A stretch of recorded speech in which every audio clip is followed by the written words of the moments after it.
Hello, everyone. This is Margaret Manning with 60 and Me. This is the place where women over 60 come to be inspired. My guest today is Kabira. Kat is a yoga teacher. She is based in beautiful Bali, and she's with us here today to talk about yoga for older women.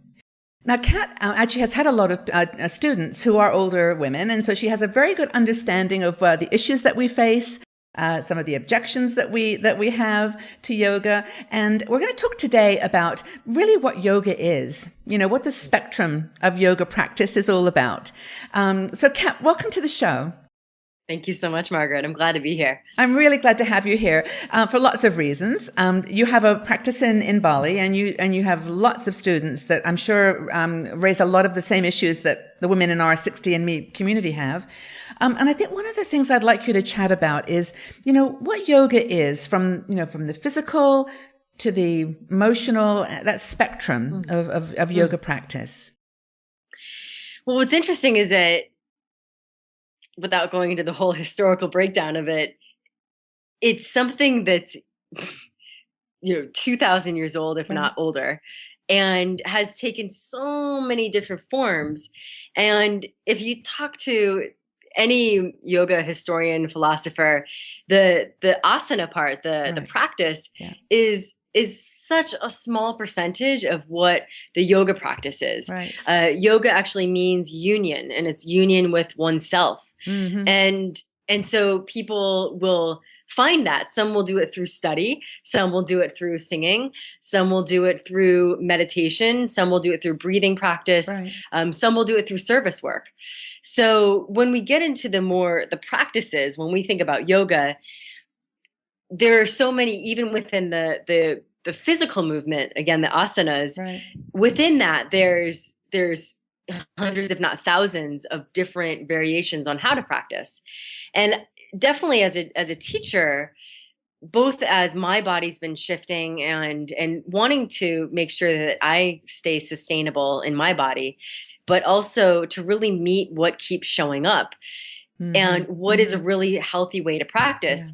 Probably one of, to me, some of the most profound and life-changing practices are the very subtle and simple ones that start with meditation, breath work, and also I practice something, it's my own little thing. I call it yin yoga, but it's not, if anybody ever hears about yin yoga, it's different from what other people do. A lot of it is just laying around, feeling where there's tension in the body, and just using the mind and the breath to start to relax that tension. And so it becomes this deep practice of doing nothing and starting to realize, just by getting this state of relaxation that we don't usually get to cultivate, that suddenly that's where sometimes the deep tension and pains and injuries shift. And I think it's beautiful. But you're right. I mean, we do not relax anymore. We're always doing something. And I think that what you just described, when I studied yoga some years ago, was the thing that we would do at the end of the practice, where we would relax individual parts of the body, first the hands, then then the chest, and then the waist, until your whole body was relaxed. And it's an incredibly, wonderful, simple thing to do. So, we talked about, we've got the asanas, or the positions. Everyone's familiar with, with the downward dog and the cobra and all these Indian names for yoga positions. You've mentioned breathing, which is obviously really simple and straightforward. What about other more gentle styles of yoga that someone could do as maybe an on ramp? Can you talk a bit about gentle yoga? Yeah, I mean, everything is also, every teacher will give his or her presentation or perspective on it. But I would say that hatha yoga, gentle yoga, yoga therapy is something that's gotten really popular, especially for both people who have never practiced yoga and they want to get into it, and they've got these chronic tensions and pains. But even seasoned yogis who realize, all right, bending in crazy ways isn't necessarily what I need to be doing anymore. There's this really beautiful, there are easy ways to decompress the spine. So I love yoga therapy. I think it's such a great practice because you're going to stay safe. And in a way, the series that I designed was kind of in that yoga therapeutic, philosophy. Yeah. Yes. Yeah. And it's, so yoga therapy is fantastic. Yeah. And that's actually what we tried to do in the yoga series that we did with you, which people will be learning about shortly, is to try to give the full range of things that you can do, that you don't have to be a pretzel, in order to get the benefits. But I would love to know more about the yoga therapy. Perhaps you can tell me just what it actually involves. Is it just gentle movements, or is there more to it? Yeah. Well, there's more to it, because I would say that what we start to learn as we practice is that we all have different bodies. So, and that becomes an interesting thing as a teacher. I go in, I've got 20 students. I would be teaching 20 different classes, but it gives an awareness of the patterns, the way that we are in our bodies that create chronic pain. And so through that awareness, and also starting to make a body-mind connection, we can start to change that. So what's really amazing is that on a subtle or a soft level, sometimes what creates the biggest change is that we've got to just connect our body and our mind to that area. Right. I mean, this will sound maybe crazy, but let's think about the legs and the low back. Just suddenly realizing that the legs and the low back are connected. And just by laying there and breathing and putting your mind there, suddenly by making that link, not only will it may seem silly, but just by laying there, suddenly you'll get up and you'll be walking differently. So that's interesting. So it doesn't really matter whether you're skinny or fat or short or tall or flexible or not. You basically just make that connection, and you get the benefit of it. Yeah, interesting. And I think the big difference is it's really about us finding ourselves in our body and really living inside of them. And it has nothing to do with size. I mean, we live in a universe where people are missing limbs and are shrunken and overgrown. And, it's not about having a perfect body. It's really finding that delight of spirit inside being alive. And yoga is that practice of the delight of being alive, not when things are fantastic, but that place where that contentment. And that's really what we're dropping into when we get on the mat is here I am. I love myself. All right. And what can we do today? And there may be, and I really encourage a lot of my students to just sometimes lay still and not move and to find, I call it the power of doing nothing.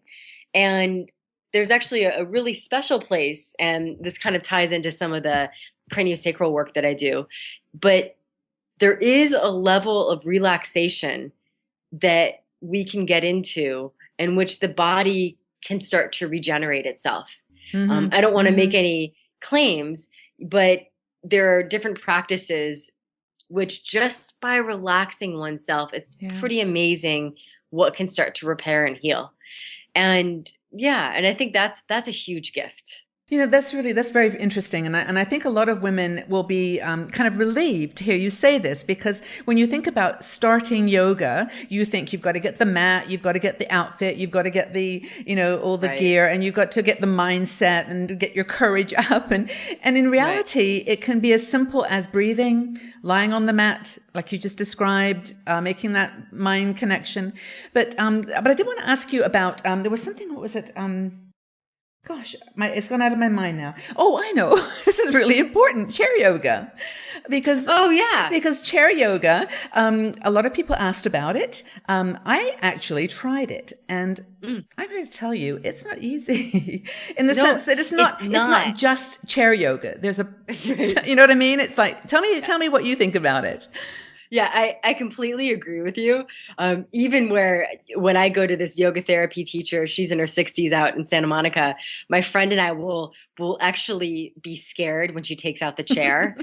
And so it's different. It's different. Yeah. And it's different because it's different movements.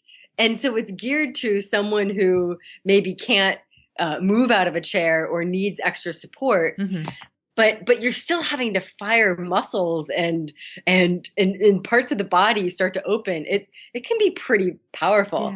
Yeah. And I know that even when I was making a chair yoga video, it was I was I watched myself getting tired and challenged in a good way, and I think as a practitioner, that to me is what's so amazing, is that we can get these deep strengtheners and openings, and they're not from these dramatic movements. They're very safe movements, but there's this deep body awareness and the stability that the chair creates, and a point of reference that the chair creates. And I think especially if there's some sort of limitation, whether it's just an injury or some other, I know a lot of women in their 60s plus where doing chair yoga suddenly will make the yoga practice very accessible, that maybe not having the chair would really dissuade them. But it's not that it's just this easy cop out by any means. And that's what I enjoy about it. I mean, I actually had a friend of mine, a male friend of mine in his 30s, try a couple of the sequences, and and he was sweating. So it can actually, I think it would be a beautiful practice, either to complement if you're just starting, to bring these to practice chair yoga as well, or if you feel intimidated actually having to get on a mat, chair yoga would be a perfect way to start. Yeah, Kat, I think we've actually answered the question of what is yoga, because I think what it is, you've already described it. It's everything from breathing to chair yoga, where where you can start just sitting, doing very simple movements, or really working up a sweat. It's really, no one's judging you. It's not like someone's sitting there saying, oh, you should get your arms higher or you should bend further. Right. It's really just something good for yourself. Yeah, and what flashed in my mind as you said this is that there's something called Ayurveda, and Ayurveda is described as the science of yoga. And in simple terms, the idea is that we all are born with a different balance of doshas, or different. We all have a different balance, and as a result, we all need different things. Yes, and not just in our whole lives, like me compared to you or you compared to someone else, but also every day we'll need different things. So different times of the day, we'll need something more energizing. We might be feeling run down, so we need something more nourishing. During the winter, we're going to have a different way that we want to practice. And that's really why I love that I studied Ayurveda, because it really emphasizes the importance of not trying to do one goal the same way. Yeah. It's like listening. Okay, it's a little cold outside and you haven't had a lot of sleep, and it might be really nice just to bundle up and to do this one warming, relaxing practice.